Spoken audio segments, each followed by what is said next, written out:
back was hurting a little bit from work, and I come home and I said, hey, we got some ibuprofen. I'd asked my wife, and she said, no, let me ask my mom, and her mom said, no, but I got these Percocet, and I'd never taken anything in my life, so I didn't really know what it was. Well, I took it and laid down, like you would take Tylenol or something, and about 10 minutes, man, I was just this huge euphoria. I felt absolutely amazing, so that was pretty much my first run-in with anything. By taking those painkillers every now and then, I'd get a few from people because I enjoyed that feeling, and I didn't see an issue with it because it was medicine in my eyes. I guess I was naive, but so I'd take them here and there, play my video games, hang out with friends, and then one day I got real sick, couldn't get out of bed, curled up in a ball, and my wife at the time had called my mother and explained to her what was going on. I was sick, and she said, well, I heard he's been taking these pills. She said, do you have any? She said, yeah. She said, well, give him one. And she gave me one, and within about 10 minutes, something like that, man, I was up and moving and feeling great. And I talked to my mom on the phone after that, and that's when I knew I was in trouble. Most of the time when you'd get the painkillers, it would be somebody that gets them monthly, and or at the beginning of the month, and they would run out and they'd get really hard to find. And when you couldn't find any, somebody had introduced me and they said, hey man, it's the same thing. It does the same exact thing as painkillers do. So I said, okay, let me try it. I was sick, and I took it and I tried it, and they were absolutely right. It was the same exact thing, and I wasn't sick anymore. I would do it to feel good, and then eventually it got to the point where I had to do it not to be sick. And my daily life consisted of, for a long time, waking up, usually sick. I'd set some dope aside in the evening and say I'm not going to touch it. That's so I'm not sick in the morning, but I'd always end up doing it. And so I'd wake up sick and scheming in my mind. What can I do? What can I do to get some money? What can I do to get dope?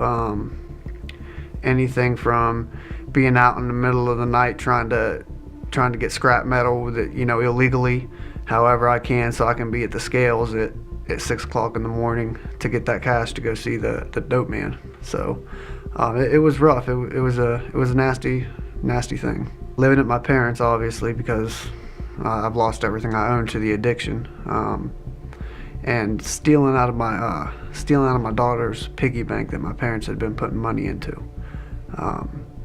And I knew, that my sister or my parents would slip dollars in there, or my brother-in-law, and just so desperate not to be sick, man. And I couldn't go steal, and everybody already had their purses and everything else hid from me. So, that it was there, it was money, it was accessible, and taking that money from my own child, that was a pretty low point in my life. I had gone to a particular rehab. I'd probably been in and out of there 6 or 7 times. I'd been through a 3-quarter house and a halfway house. They didn't do anything for me. The only thing that they did for me was, in a time that I was really hard up, they gave me an out, a way to go somewhere and not be dope sick, and get a break from the running and the scheming, and get a little rest from it. The ideas behind what they would teach you, with being a drug addict the rest of your life, and attending meetings to prevent you from going out and getting high again. There's no hope in that. The only thing I could think at that point in time with what they were telling me was a disease, and this is just how it is, was, okay, let's say I get my life together and they're right, and I fight this every day. If I want to move on with my life, if I want to get married, if I want to have kids, if I want to do anything, when am I going to relapse? When am I going to falter and destroy the lives of everyone around me once again? And there was no hope in that. I was sitting in a jail cell for stealing a cell phone from my mother, and for many other reasons that just all culminated from that one incident. I had broken into my sister's house probably a week prior to that and stole all the presents out from under her Christmas tree, and opened them up to. I knew there was electronics. I knew there was going to be something I could get some money out of. So I stole them and took them to the pawn shop. Well, it got me caught. I ended up in the jail.